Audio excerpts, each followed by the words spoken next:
Story 1. I nearly lost my life giving birth to my baby. My doctor was inadequate. I had preeclampsia, yet he allowed me to carry my pregnancy to the due date even though it was clear that something was wrong. I swelled dramatically over just a few days, gaining approximately 50 pounds of water weight. I had been slender before this, so such rapid weight gains severely impacted my body. I had an emergency cesarean section after being in labor for nearly 24 hours. The doctors informed my mother that if I could survive the night, I would likely be okay. I remained in the hospital for a week. Everyone was able to hold my baby before I even had the chance to see him. That's the background, so you can understand why what he said hurt so deeply. About a month after we were finally home, he told me he was only attracted to women with flat stomachs. He was fully aware that due to my situation, I would never have a completely flat stomach again. Those words caused me to loathe myself. Now, 26 years later, those words still bring me down. Story 2. When I was feeling depressed and didn't want to engage in intimacy, she straightforwardly told me to do it or she would find someone else that night to replace me. An ex for a reason, right? Story 3. You are too old for me. I was 27 and he was in his 50s when I found out he was cheating on me with a 23-year-old. Story 4. My former partners mainly told me what I needed to learn, that I was unkind or assertive. These observations were painful, but they helped me grow, and I am grateful they shared them with me. Story 5. That he couldn't trust me. When he broke up, he said everything was perfect, yet something was not right. He took his life last year while struggling with schizophrenia. He was the only one who truly loved me. Story 6. My fiance's ex-wife told him that maybe she would want to be intimate more if he lost weight. I love his body and his belly. During the first year of our relationship, he just couldn't believe it. Story 7. I don't know why, but what my first real boyfriend told me will always stand out to me. It's not me, it's you. My level is up here and your level is down here. Story 8. I wish you were dead, so I could claim on your life insurance and get this house for myself. Story 9. I was in a serious relationship for 3 years, and after 7 months of trying to reason with him about why he would go completely absent and refuse to discuss our growing apart, he said he had pretended to be someone else when we fell in love and could no longer maintain that pretense. Despite my efforts to talk, every attempt led to a dead end. I finally ended the relationship, and when I asked him why he didn't break up with me earlier when he knew he was losing feelings, he replied that he did not claim to have done the right thing and asked what I wanted him to say. Story 10. I felt pathetic and believed I would never be anything. I thought any woman who liked me wouldn't stay long. I also felt weak because I cared and was in touch with my emotions. How could I cry when the person I was engaged to and lived with was sneaking off to be with random people at the beach? Story 11. I'm leaving for Colorado. In high school, her parents were going through a difficult divorce. One evening, her mom's car pulled up, and she got out, crying as she hugged me. Her mom yelled that they had to leave. That was the moment I never recovered from, the first time I experienced strong feelings and heartbreak. We spoke on the phone a few times after she moved, but her situation wasn't great or easy. On our first call, we ran up a $300 bill on my parents' line. This was in the mid-1980s, so we couldn't text or talk whenever we wanted. We missed connecting on a few attempts, but being young and dealing with our circumstances, we eventually drifted apart. Story 12. I traveled to Norway to see the girl I had been dating for 6 months while she lived in the United Kingdom. About a week after I arrived, we went to a nightclub, and she turned to me and said she no longer loved me.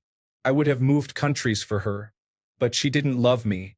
Then she asked me to dance with her, and when I said no, she said she would go dance with another guy. It's okay. It was only 41 years ago. Story 13. I hope you find peace and happiness. As I was walking out the door to finally leave an abusive situation. Spoiler. I'm currently healthy and living my best life while he is a 47-year-old unemployed individual living in his father's basement. Story 14. I love you. Both the best and worst things I have ever heard from them. The worst being when you finally realize it isn't true. Story 15. My former partner spent 2 years trying to make me feel safe enough to allow them to take care of me and be kind to me. They told me I deserved to feel safe. I finally started to trust that if they were doing something for me, it was because they wanted to. Then they broke up with me and said that they felt like they had been catering to me. There were no conversations beforehand to let me know how they felt. They hurt me deeply by saying that they were catering to me when I already struggled with allowing them to do me favors or kind things in the first place. It hurts so much to hear that I should have never let them care for me. How do you recover from being totally shocked like that? Story 16. In my teenage years, I was painfully shy. He called me a socially awkward crybaby, and that hurt a lot at the time. Now, I am happily married to someone I have been with for 10 years. So I am doing well. Story 17. My hands looked like they had never done a hard day's work in their life. I was a landscaper at the time. She was a social worker, not to undermine social workers, but in terms of hands and hard work, I had her beat. Story 18. I may be discerning. Just because I can recognize nonsense doesn't mean I am judgmental. I listen and evaluate, but I do not hold it against others. Story 19. That I am selfish and ungrateful, and that I would never be remembered by my grandmother once her Alzheimer's fully progressed. Story 20. When you touch me like this, I don't feel anything, she said while holding my face in her hand and looking into my eyes. I am distant friends with her now, but that moment lingers. Story 21. It's none of your business if anything happened. I wouldn't tell you regardless. What you do in your spare time isn't my problem. This was my response when I simply wanted to know if she was sleeping with a colleague just 2 weeks after we finished. The second part relates to me telling her that I need to know so I can stop crying in bed every night. I regret speaking to her at all after her decision to end our relationship. I wish I had just gone straight to no contact. Story 22. I gave you 5 years to make something out of your life, and you never did. I didn't know there was a time limit on love. Oh well, those words pushed me to reach the best point in my career I have ever experienced. I needed to hear those words to truly wake up. Story 23. I never loved you, and I don't see how anyone could. It's not him, but I give bonus points for having his new girlfriend answer his phone after ghosting me for over a week without explaining what was happening during our 2.5-year relationship. She said, "Sorry, he's busy," while laughing. Story 24. My ex called me worthless once, but it was completely my fault that the marriage fell apart. Story 25. Some form of a homosexual slur was used because I canceled my plans to drive one of my friends cross-country to be with a relative who had become seriously ill. Story 26. My ex called me inappropriate names, and I forgave him multiple times for that and asked him not to use those words again. However, at the end of our relationship, he used that term once more and broke my heart. That's when I realized he didn't deserve me. Story 27. She said she could kill herself, and I wouldn't care. I was just trying to talk to her like a human being after she ended our relationship via message and ignored my attempts to reach out after more than 2.5 years together. I had supported her and listened to her talk about her issues for hours during our time together. In our final days as a couple, we spent a week together and talked excitedly about the possibility of living together one day. We also spent a holiday weekend together where she introduced me to her newborn niece. It felt like she wanted me to feel safe and included in her family before breaking my heart in such a cold and callous way, leaving without looking back. Honestly, I believe many things she said during the relationship were lies, including, "I love you," which hurts deeply. During the breakup, she even claimed, "I'll always be there for you." Yet I found myself deleted from everything and my birthday message ignored. All the lies hurt. They sound nice in the moment, but they cause far more harm than good because false hope is incredibly painful. Story 28. I used to dye my hair and see a stylist in my 20s, but when I met my girlfriend, I embraced a more natural look. About a year into the relationship, I decided to visit my stylist again for a new cut and dye. A few weeks later, while we were in the middle of an argument, she mockingly said, "I don't know why you dye your hair. It doesn't make a difference because you're ugly." My response at the time was, "What does that say about you then?" while laughing it off. But she knew what she was doing, and she was aware that it tapped into my insecurities, some of which stemmed from my unconventional childhood experiences with my mother. That remark is why I still think about it 20 years later. Even though I have moved on from her entirely, the fact that she said it has lingered in every relationship I've had since. A girlfriend before her once wrote me a letter attempting to reconcile, listing reasons we should be together.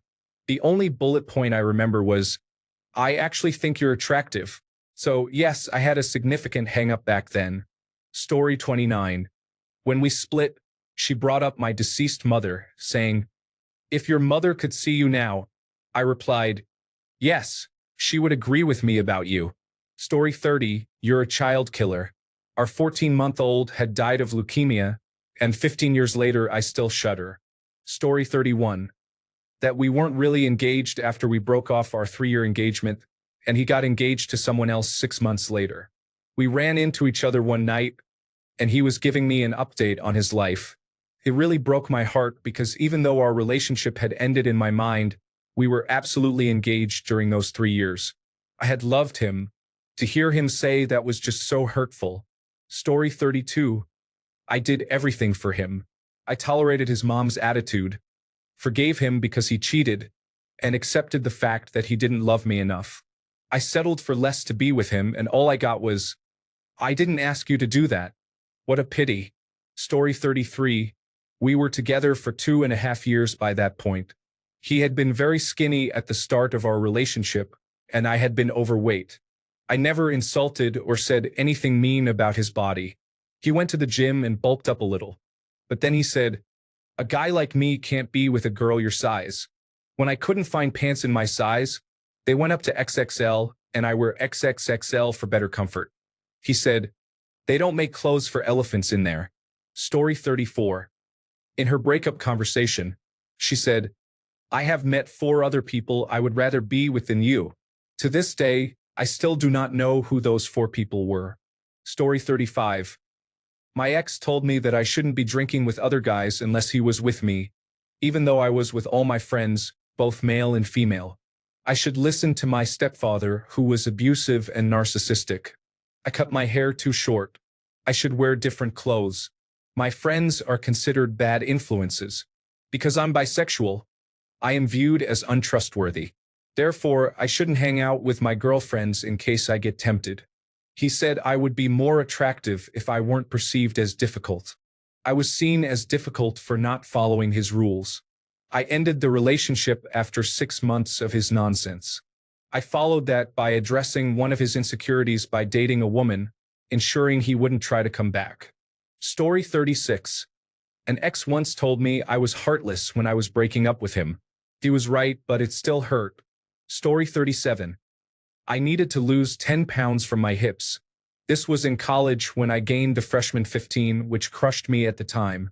Story 38. 10 days after I gave birth to our first child, I was asked how long it would take to lose the baby weight. 5 years later, I received a threatening remark. "If you leave me, I will kill you." This was the defining moment for me when I realized I could not stay in that relationship. I began searching for a house to rent the next day and left 3 weeks later. 15 years later, I told our 2 adult children, "I never loved your mother." I then retrieved all the cards and love notes he had sent me over the years, which declared his undying love for me. I am glad I kept those, but I have since thrown them away. Story 39. I believed I would never amount to anything without him. He was wrong, but my self-esteem was low, and this shattered it even more. Story 40. In her anger, the truth would slip out, and then she would deny, saying things like, "Do you know how many guys I'm ignoring for you? And yeah, well, 6 men have told me that I'm the love of their life." Or, "He feels like him. You feel like home, he felt like home." Story 41. He once asked me if there was anything I would change about his body. I was confused but said, "No, I love your body." When I reluctantly asked him the same question, he replied, "You would really look better if you gained 15 pounds in your hips." He also suggested I should save up to get my chin surgically altered, saying I had the chin of a character from Bob's Burgers. That crushed me. especially since he often made comments about his friend's younger sister and her perfect body. Story 42. She told me I needed to retrieve her wedding ring from the pawn shop, as she had pawned it to pay for a room with the man she was cheating on me with. When I questioned why I would do that, she responded it was in case she needed to do it again. Story 43. He accused me of undermining his relationship while he was dating someone who undermined and disrespected our relationship. For the record, I have not once tried to undermine his relationship with her. I do not initiate conversation at all. Story 44. Blindsided during breakfast by his declaration of wanting a divorce. He indicated that I should understand the reason. It hurt somewhat, but by that point, I had simply had enough of him, and I didn't even bother to find out why. Story 45. You are with someone, aren't you? The last thing I heard him say, after years of justifying myself and trying to prove I would never hurt him by cheating, he could never trust me. I had him arrested that night for domestic violence. Story 46. The worst thing she said was the lies. She broke my heart, but the lies broke my mind. Years later, I still don't know what was worse. Story 47. I never wanted to marry you. I can identify several times I wanted to break up with you, but I felt trapped. No one forced you, my friend. Story 48. I will harm myself if you were to leave. Guess what? I left and he never did. Mental manipulation is real. Be safe, everyone. Don't stick around. It will just ruin your mental state worse than theirs. Story 49. An apology for her previous actions, which I now realize was abusive behavior. I thought I would feel better after that, but if she truly felt sorry, she would never have done the things that made me feel inferior, insecure, slighted, abandoned, ashamed, guilty, worthless, small, and ignorant. I felt empty and did not believe she was being genuine. Rather, she seemed to be going through the motions to feel better about herself. This experience took a long time to get over, but I am glad I did and learned from it. Story 50. He told me that I am simply going to waste money on my master's degree in computer science, just like I wasted money on obtaining a master's in information technology. He claimed I am only good enough to be married to a wealthy man and have children. He also repeatedly monitored me from a different city, suggesting that he believes I do not possess moral character. He threw his dinner plate at me, hitting me, and said that I am a failure and incapable of succeeding in a technical job interview. He accused me of faking my depression and anxiety, labeling it as a wealthy person's disease and an excuse for failure. Fortunately, I removed him from my life. Story 51. One ex told me that he did love me, but that love wasn't enough to stay together. This was really hurtful because if love isn't enough, what is? If love isn't enough, what else could be? Story 52. You are skilled at pushing away the people closest to you while bringing in those who are farthest from you. I was told that 4 or 5 years ago, and that line has stuck in my head, especially because it is true. Story 53. It was my first relationship after 10 years in one that I was not fulfilled in. I felt lonely, naive, and depressed. A perfect victim.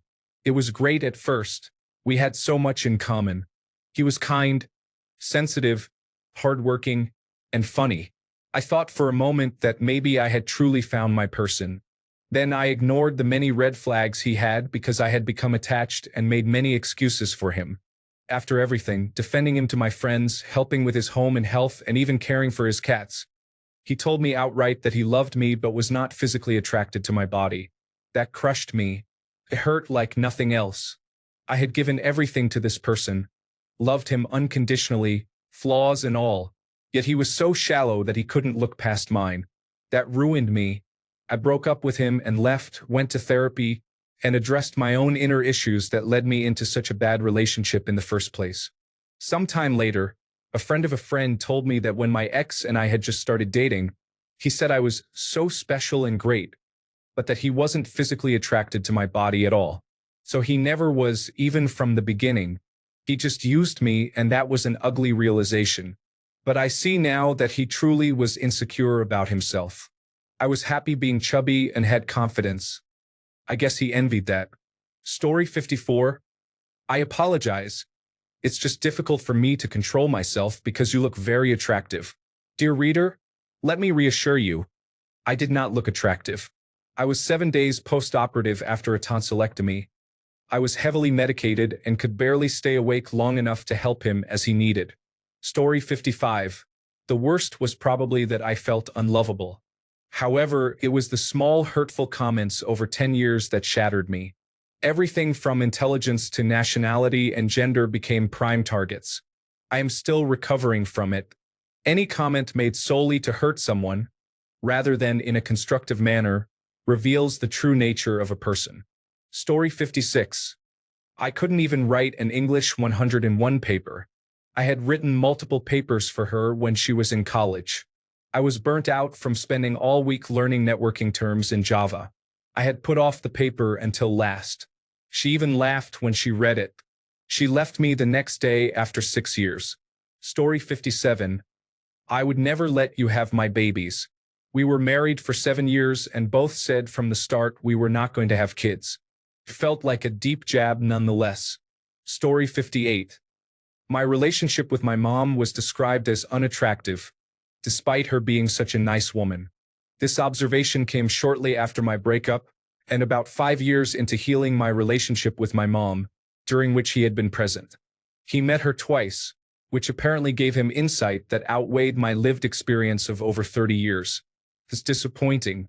Story 59. We broke up and spent a few weeks apart. He came back, said he missed me and needed me in his life. I said that I missed him too and that I loved him. He replied, "Wow, let's not get carried away." I never responded to that message, and it was the last time we spoke. Story 60. I had an ex who accused me of some really unpleasant things while we were both still in school.